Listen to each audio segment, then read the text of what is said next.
Hey everybody, this is Ollie Reyes for Gamespresso answering the question, why do people play Transistor? Now this is the iOS version, which recently came out. It's $9.99 on the App Store right now, and I have to say right off the bat that this is the worst part of the game, the loading time at the beginning. Typically I just want to get right in and play an encounter or two and then put the game down, but seeing that it takes a bit to launch, I feel like I have to sort of commit to this game more, I guess, which actually isn't a bad thing, because it's a really great game. I played the PS4 version when it was free for PS Plus members, however many months ago, and I enjoyed it a lot. So, okay, so what's different about this version? They've made some changes to the controls and the UI. So, for example, if I just tap to move, she will move to wherever you tap. You can drag, and it makes a nice trail, but she is just constantly going to the last place where your finger was. It's not actually following that trail. What else? Okay, so on the top, you have your health bar, which has always been there. The button on the bottom right goes into your freeze time mode. The button on the bottom left is the hum button. She hums? I don't know. I didn't even know this was like a feature in the original game, and I don't really know if it does anything. Yeah, I don't know. Maybe there's like secrets or something if you hum at certain places or in front of certain enemies. But other than that, on the right are your functions and skills, and they glow and highlight and whatever you select. And in battle situations, if you have one of these selected and you tap on an enemy, they'll just go and do that function. Like right now. Okay. I always thought this was really cool that you could pause through time and sort of plan your attack.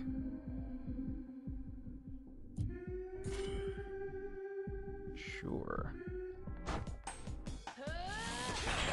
And so when you're not in freeze time mode and you have Jaunt selected, she will just sort of use Jaunt. You don't have to select an enemy to attack. Pause there. And I'll attack. And I need to collect these cells. Awesome!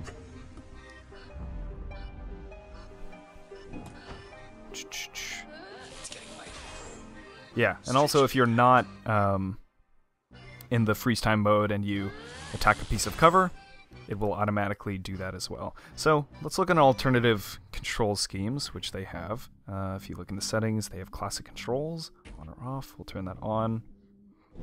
And now it's more like the traditional control scheme of having a controller.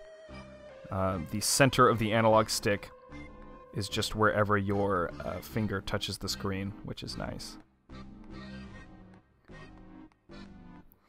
So while we're in the menus, see what else is here.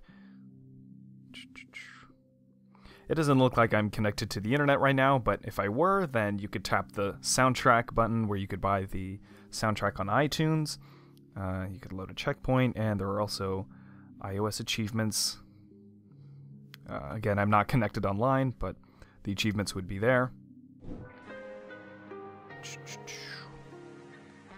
And I'm going to go back to the original touchscreen control scheme. Really, the difference between these control schemes depends on how I'm like physically positioned to play these games. So if I'm in bed with the iPad above my face, I prefer the traditional analog controls, but if I'm in a position where I have the iPad on my lap, tapping, it's just much more fun. Oh, it's another one of these things. I'll just do 3 attacks here and execute. And for those of you who have not ever played this game, I will do a quick run through of how it all works. So this enemy is different.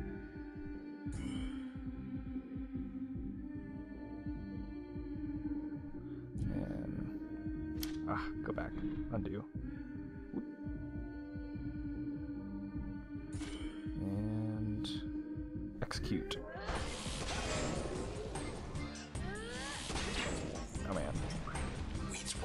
Gotta get that cells. Oh shoot. Let's see.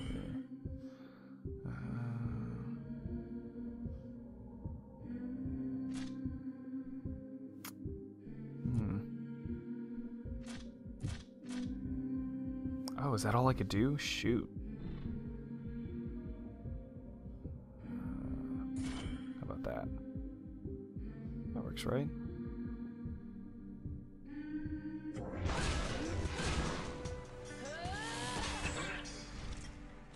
Okay, now I gotta run, get the cell, wait until my turn recharges,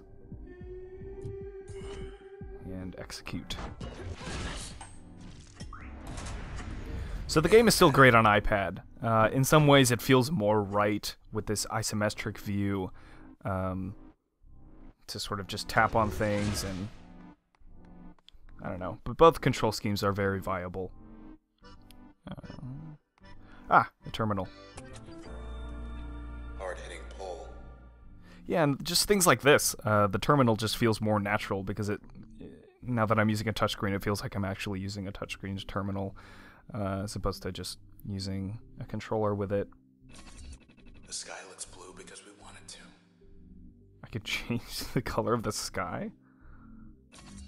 Still the best. Oh yeah. Okay. Now then. Back to the scene. An access point. Okay, so they've also made some UI changes to these access points.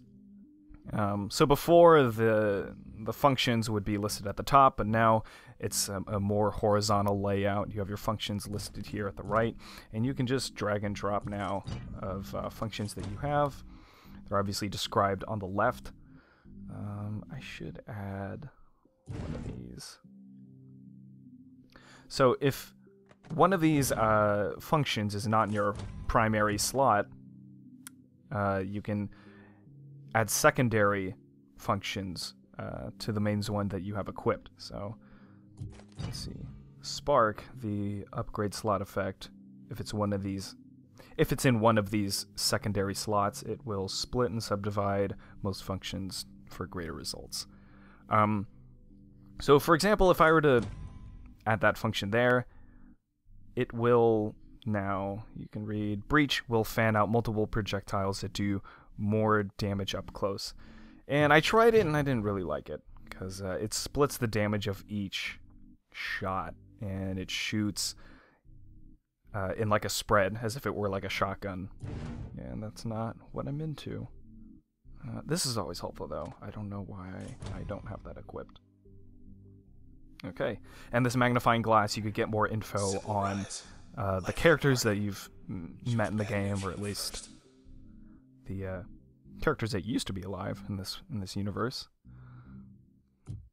So yeah, really nice UI changes. These are limiters, and these you can select these to make the game more difficult, but the rewards will be greater. And you can get more info on these if you want.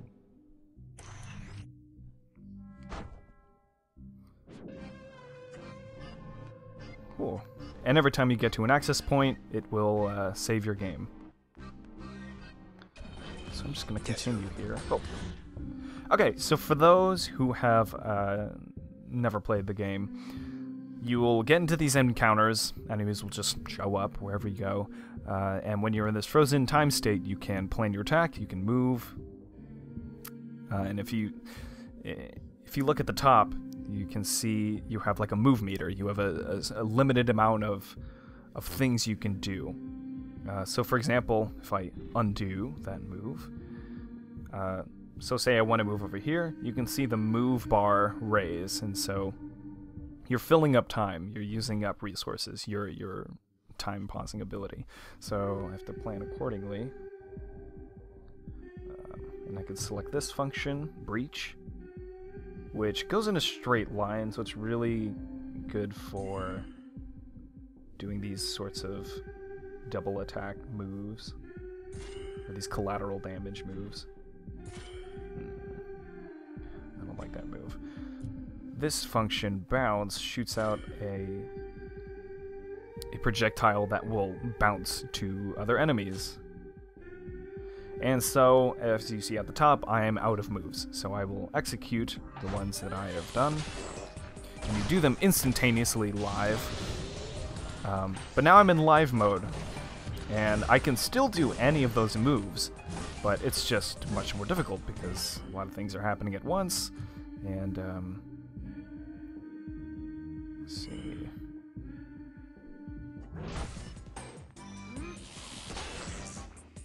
Oh, okay. And so you have to get behind cover. Cover in this game dissolves, or it gets damaged and goes away. So forces you to move around a lot.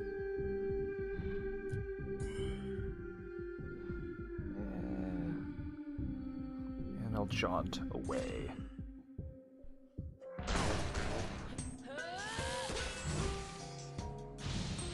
Oh. Okay, nope. We're back.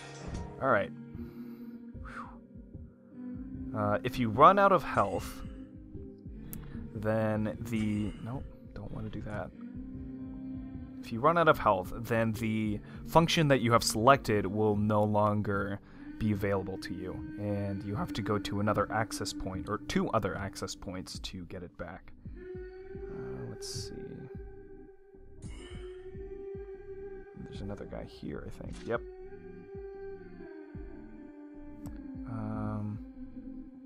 Sure. Let's execute that.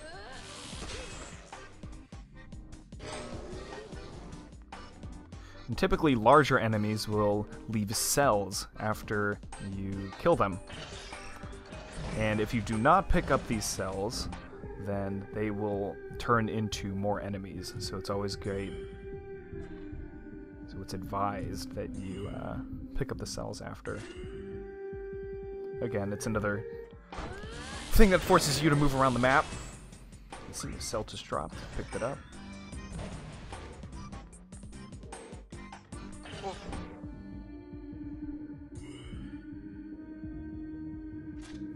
That's not useful at all. Okay. So got him. Picked up his cell.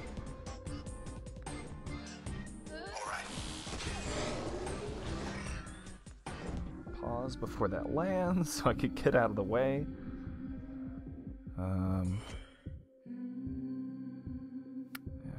Let's do more damage on this guy. If you hit enemies on the back, it does more damage. Run for cover, run for cover. And I'm paused again. Great. And obviously if you use less moves during the frozen time state, it recharges faster. Here we go again. Awesome. I have gained a level. Now I only get to choose, let's see which function that I want. Switch, hypnotic, double crossing. But this function is subversive and concealing. I am not interested in either of these really. But what are their upgrade slot effects? Let's see. This one raises the potency of most functions when backstabbing. Okay, that's interesting. Integrate allegiance altering subroutine in most functions. Okay, so if you attack someone with this as an upgrade slot, then it'll make them your ally? That's what it seems like that means. I think I'm gonna go with this one. New function, mask. What is this? Oh, opens a passive slot for use with any function. Sure. Let's get that. New permission cache. Oh, a new limiter. The first time I played this, I didn't have any limiters, and I enjoyed the game just fine, but Let's see. The process will sometimes spawn twin cells when terminated.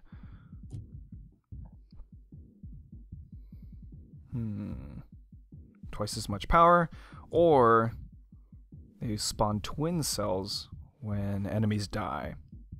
I think I'll choose that one.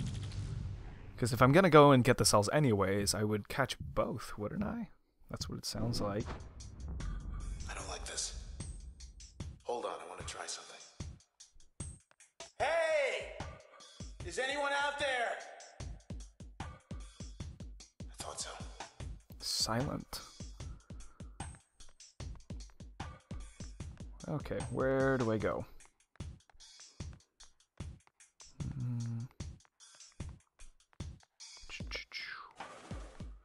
Whoa. Aha! Access point. So my game is saved, and I can add this as... I think I'll add it to this one. What? Oh. So if you look at the left, the MEM meter, that is full. And... oh, but I can... no, I can't. Yeah, you can only have so many functions at once. So if you look at this one that I have selected here, it's got 4 green bars, and that's how much memory it'll take. And you can't have too much, but this is so valuable, I think.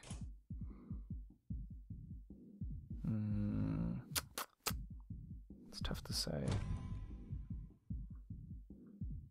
What does that mean? Undetectable and faster after eliminating targets. That seems actually like a really good passive skill, so I will add that to the passive. And I will also put this limiter that I just got into effect.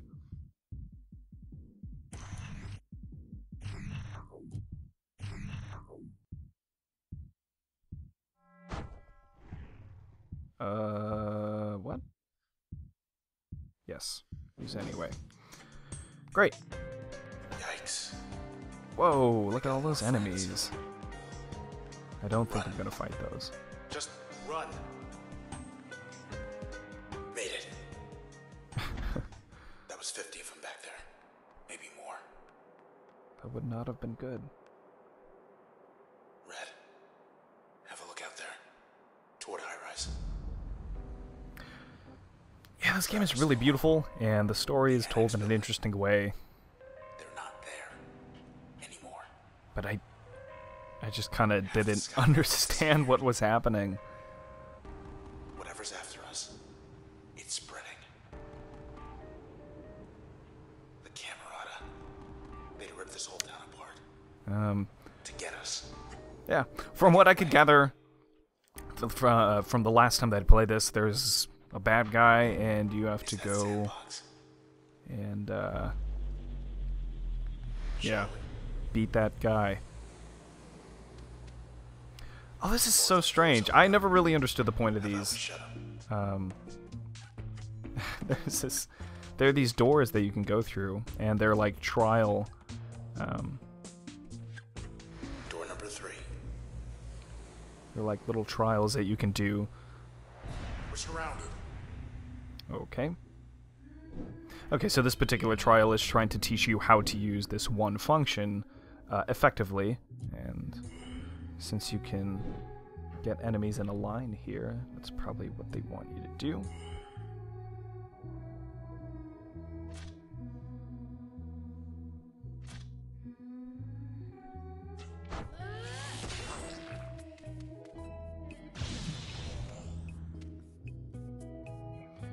Wait for that to charge. Oh, what? In one turn?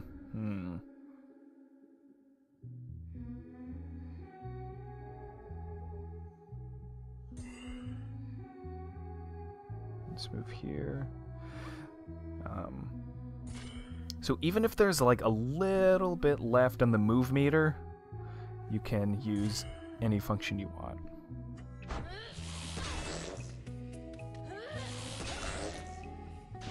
Great.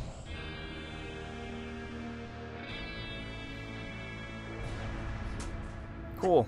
That's that. There are a lot more trials, and they get more difficult, and they force you to do different things that maybe you wouldn't have otherwise in the main game. But yeah, that is Transistor. This is really fun.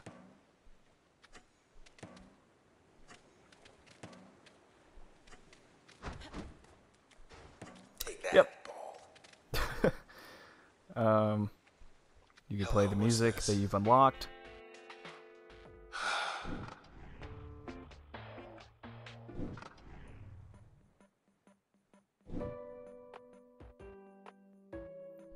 So yeah, that is Transistor. It's a great game. It's fun. $9.99 on the iOS App Store. Thanks, everybody.